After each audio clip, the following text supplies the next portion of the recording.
بسم اللہ الرحمن الرحیم۔ اعوذ باللہ من الشیطان الرجیم، بسم اللہ الرحمن الرحیم، وبہ نستعین۔ ہماری گفتگو لمعہ ششم کے کتاب المیراث میں، آج کتاب المیراث کی ایک نئی بحث شروع ہو رہی ہے، جس بحث میں کچھ یہ مسائل آپ کے سامنے پیش کریں گے۔ بظاہر وہ 12 مسائل ہیں، ان 12 مسائل میں سے آج ہم 3 مسئلے پڑھیں گے، لیکن ان 12 مسائل کا تعلق کن کے ساتھ ہے؟ ان 12 مسائل کا تعلق ہے وارث مرتبہ ثانیہ کے ساتھ، یعنی جو دوسرے نمبر کے وارث ہیں وہ کون ہیں؟ میت کے اجداد اور میت کے جو ہے کیا ہے بھائی بہن۔ تو میت کے ابوین اور میت کے اولاد کی بحث الحمدللہ ختم ہو چکی۔ اب فرماتے ہیں کہ اگر کوئی بندہ مر جائے اور اس کی کوئی اولاد بھی نہیں ہے، اس کی ماں باپ بھی نہیں ہے، اس کا کوئی بھائی بھی نہیں ہے، صرف اور صرف جو ہے کیا اس کا جد ہے۔ اب کہتے ہیں جد نانا یا دادا؟ کہتے ہیں کوئی فرق نہیں، اکیلا دادا ہے یا اکیلا نانا ہے تو پورا کا پورا مال اس کو ملے گا، کسی اور کو نہیں ملے گا۔ اچھا، اگر دونوں طرف کے جد ہیں تو پھر کیا ہوگا؟ تو فرماتے ہیں کہ پھر بھی مال ان کے درمیان برابر تقسیم ہوگا۔ اچھا، اگر میت کی صرف وہ دادی ہے یا نانی ہے تو مال اس کو ملے گا۔ پھر فرماتے ہیں کہ اگر میت کے کچھ رشتہ دار باپ کی طرف سے ہوں، کچھ ماں کی طرف سے ہوں تو پھر کیسے ہوگا؟ باپ والوں کو 2 ثلث ملے گا اور ماں والوں کو جو ہے کیا 1 ثلث ملے گا۔ اچھا، جو باپ والے ہیں پھر وہ تقسیم کیسے کریں گے؟ وہ لِذَكَرِ مِثْلُ حَظِّ الْأُنثَيَيْنِ، ٹھیک ہے؟ تو یہ پہلے مسئلے کے حوالے سے باتیں ہیں۔ دوسرا مسئلہ، کیونکہ زیادہ ہم توضیح عبارت میں دیتے ہیں تو یہاں مختصر سا خلاصہ۔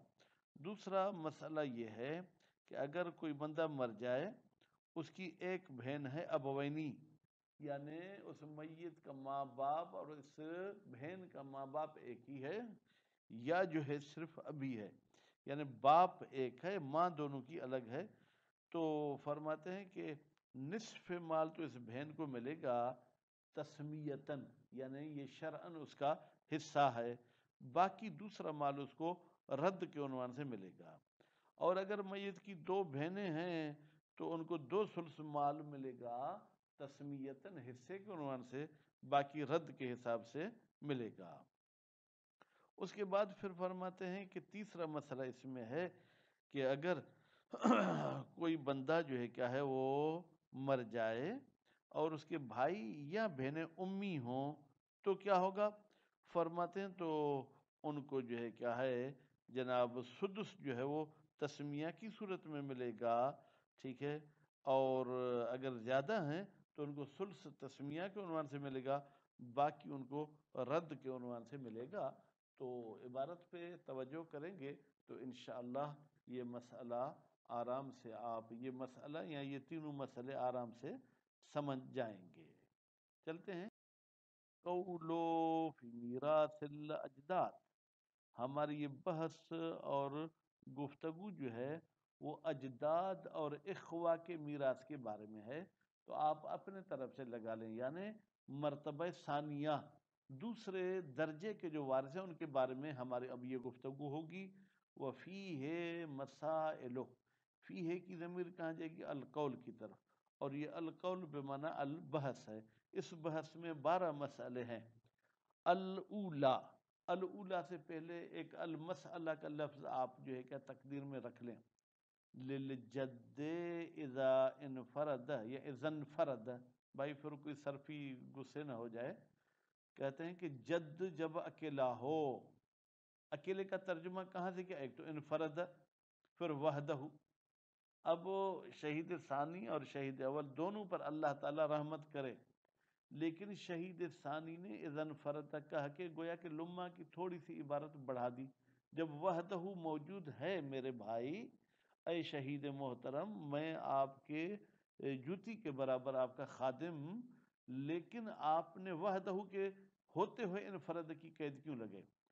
خوب، المالو کلہ لابن، اب یہ لابن، ٹھیک ہے، اب یہاں پر جو ہے کیا ہے، لاب کا تعلق جد کے ساتھ ہے، مال کے ساتھ نہیں، پورا کا پورا مال اسی جد کا ہوگا، لابن کان او لامن، چاہے وہ جد ابی ہو جس کو ہم اردو میں دادا بولتے ہیں، او لامن، یا وہ جد امی ہو جس کو ہم نانا بولتے ہیں، وَقَذَا، اسی طریقے سے جیسے اکیلا جد تھا تو مال پورا اس کا تھا، للأخ، اگر میت کا بھائی ہے، للأب والأم، اب یہاں پر بھی اگر یوں کہہ دیتے للأبوین او للأب تو شاید عبارت مختصر ہوتی، کہتے ہیں کہ وہ بھائی ابی اور امی ہو، او للأب، یا صرف ابی ہو، اللہ تقدیر انفراد ہی،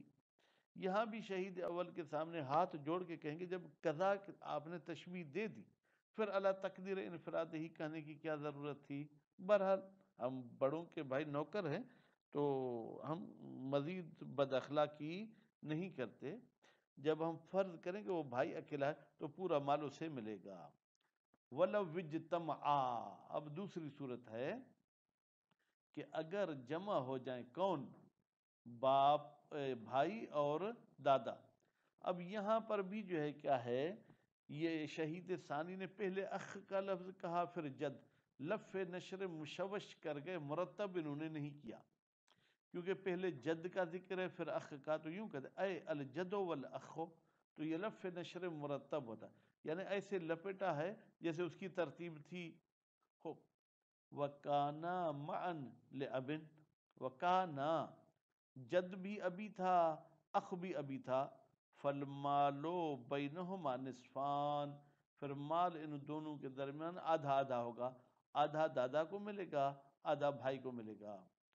وَلِلْجَدَّةِ الْمُنْفَرِدَةِ، اب چلتے ہیں دادی کی طرف، دادی اکیلی ہی ہے اپنے اس پوتے کی وارث، ٹھیک ہے، اب آپ کہیں گے دادی کا آپ نے ترجمہ کہاں سے کیا؟ میں نے فی الحال اب کی وجہ سے کیا، کہتے ہیں لِأَبٍ كَانَتْ او لِأُمٍّ، اب نانی کا بھی ترجمہ ہو گیا، اکیلی دادی ہے یا اکیلی نانی ہے تو کیا ہوگا؟ المالو، اب المالو مبتدا مؤخر ہے، للجدت خبر مقدم ہے، المالو للجدت، بھائی یہ پورا کا پورا میت کا مال اس نانی کو ملے گا یا دادی کو ملے گا۔ وَلَوْ كَانَ جَدًّا او جَدَّةً او كِلَيْهِمَا لِأَبٍ، اگر ہو جناب وہ دادا یا دادی یا دونوں باپ کی طرف سے، جد واحد، ٹھیک ہے، اور ایک اور بھی اکیلا جد ہے یعنی نانا جو بعد میں کہہ رہا ہے، یا ماں، یا دونوں ہیں، کس کی طرف سے؟ لأم، ماں کی طرف سے، فَلِلْمُتَقَرِّبِ مِنَ الْأَجْدَادِ بِالْأَبْ، تو وہ لوگ جو باپ کی طرف سے رشتہ دار ہیں یعنی دادا اور دادی، ٹھیک ہے، ان کو ملے گا ثلثان، یعنی مال کے 3 حصوں میں سے 2 حصے، 2/3 ان کو ملیں گے، اتحد ام تعدد، چاہے اکیلا دادا ہو، اکیلی دادی ہو، ام تعدد، یا دونوں ہوں۔ خوب، تو پھر وہ آپس میں کیسے تقسیم کریں گے؟ فَلِذَكَرِ مِثْلُ حَظِّ الْأُنْثَيَيْنِ، پھر وہ آپس میں اس مال کو گویا کہ 4 حصوں میں تقسیم نہیں 3 حصوں میں تقسیم کریں گے، اس میں سے 2 حصے جو ہے کیا ہے وہ دادا اٹھائے گا، 1 حصہ دادی اٹھائے گی، اللہ تقدیر تعدد۔ وَلِلْمُتَقَرِّبُ بِالْأُمْ، اور وہ دادا اور نانا اور نانی یا وہ جد اور جدہ جو ماں کی طرف سے قریب ہے، من الاجداد الثلث، ان کو کتنا ملے گا جناب؟ ثلث ملے گا۔ اب اتحد ام تعدد، چاہے نانا اور نانی اکیلے اکیلے ہوں یا دونوں موجود ہوں تو بھی ان کو ثلث ملے گا۔ تو پھر وہ ثلث کو کیسے تقسیم کریں گے؟ بسویت، وہ مساوی طور پر تقسیم کریں گے. کیوں؟ اس لیے کہ وہ ماں کی طرف سے رشتہ دار ہیں. اللہ تقدیر تعدد اگر دونوں ہوں تو ھذا هو المشہور بین الاصحاب، یہی نظریہ مشہور ہے علماء کے درمیان. وفی المسألۃ اقوال نادرۃ، اور اس مسئلے میں کچھ نادر اقوال بھی ہیں، ان کو بھی یہاں پر ذکر کر رہے ہیں. منہا، ان اقوال میں سے قول صدوق، شیخ صدوق صاحب کا فرمان ہے، للجد من الام، وہ جد جو ماں کی طرف سے یعنی نانا، مع الجد للاب، اور جب وہ ملتا ہے دادا کے ساتھ، او الاخ للاب، یا وہ ملتا ہے میت کے بھائی کے ساتھ، وہ بھائی بھی ابی ہے، اسدسو، تو نانا صاحب کو سدس ملے گا. والباقی للجد للاب، باقی جو 5 حصے مال کے ہوں گے وہ دادا کو ملیں گے، اگر دادا نہیں ہے بھائی ہے تو بھائی کو ملیں گے. ایک قول یہ ہے، حالانکہ اوپر 2 ثلث اور 1 ثلث کی بات کی. ومنہا، ان اقوال میں سے ایک قول یہ ہے، انہو، بتحقیق وہ میت صاحب، لو ترک جدتہ، اگر وہ چھوڑ جاتا ہے اپنی جدہ کو. یہاں میں اس کا نانی ترجمہ کرتا ہوں، اے ام ہی، جدہ سے مراد یہ ہے کہ ماں کی ماں. وَأُخْتَهُ، اور چھوڑ جاتا ہے اپنی بہن، للابوین، البتہ وہ بہن اس کی ابوینی ہے، یعنی میت کا ماں باپ اور اس بہن کا ماں باپ ایک ہے. فَلِلْجَدَّةِ السُّدُسُ، تو جدہ کے لیے جو ہے کیا ہے؟ سدس ہوگا. وَمِنْهَا، اور ان اقوال میں سے ایک قول یہ، انہو لو ترک جدتہ، اگر میت اپنی نانی چھوڑ جاتا ہے، ام ہی، و جدتہ، اور اپنی دادی چھوڑ جاتا ہے. جدتہ سے مراد کیا ہے؟ ام ابی ہے. فلام الام، ماں کی ماں یعنی نانی کو سدس ملے گا. ولام الاب، اور باپ کی جو ہے ماں کو نصف ملے گا. والباقی يرد علیہما بنسبت، پھر جو باقی بچ گیا، بھائی فرض کریں کہ 6 حصوں میں مال کو تقسیم کیا تھا، چھٹا دے دیا کس کو؟ حصہ نانی کو، اور جو ہے کیا ہے جناب آدھا، یعنی 3 حصے دے دیے کس کو؟ دادی کو. تو باقی 2 حصے بچے، پھر ان 2 حصوں کو بھی اس طریقے سے تقسیم کیا جائے گا کہ جناب چھٹا حصہ جو ہے کیا ہے جائے گا اس کی طرف، نانی کی طرف، باقی ملے گا دادی کو، یا برحال وہ اس حساب سے حساب کر لیں گے. والازہر الاول، لیکن شہید ثانی فرماتے ہیں پہلا قول جو ہے کیا ہے وہ زیادہ اظہر ہے، یعنی 2 ثلث اور 1 ثلث والا قول. تو دوسرا مسئلہ 12 مسائل میں سے، للأخت للابوین، اگر میت کی ایک ایسی بہن ہے جو ابوینی ہے، او للاب، یا ابی ہے، منفردتن، اکیلی ہے، اس کو کتنا ملے گا؟ النصف تسمیتن، آدھا مال تو اس کو ملے گا حصے کے عنوان سے، جو حصہ معین تھا. والباقی ردن، باقی دوسرا جو ہے کیا وہ رد کے عنوان سے، رد یعنی قرابت کے عنوان سے، جو اول الارحام بعضهم اولا ببعض سے ہم نے استفادہ کیا تھا. وللأختین فصاعدا، اگر اس میت کی 2 بہنیں ہیں یا 2 سے زیادہ بہنیں ہیں تو الثلثان، اصل مال میں سے 2 ثلث ان کو ملے گا تسمیتاً، حصے کے عنوان سے. والباقی ردن، اور باقی ان کو ملے گا رد کے عنوان سے. وقت تقدم، یہ جناب فصل ثانی میں جب سہام کو بیان کر رہے تو وہاں پر گزر چکا ہے. خوب. وللإخوۃ والاخوات، اور اگر میت کے بھائی بھی ہیں اور بہنیں بھی ہیں، من الابوین، ماں باپ دونوں کی طرف سے، او من الاب، یا صرف باپ کی طرف سے، ما عدم المتقرب بالابوین، البتہ باپ والوں کو اس وقت مد نظر رکھا جائے گا جب کوئی ابوینی نہیں ہوگا. المال اجمع، پورا کا پورا ان کو مال دیا جائے گا، یعنی یا صرف ابوینی ہے یا صرف ابی ہیں. لذکر الضعف، مذکر کو ڈبل ملے گا. کس کے ڈبل ملے گا؟ ضعف الانثی، مونس کے ڈبل ملے گا. الثالثۃ، الحمدللہ 12 مسائل میں سے 2 گزر چکے، اب ہم تیسرا مسئلہ پڑھیں گے۔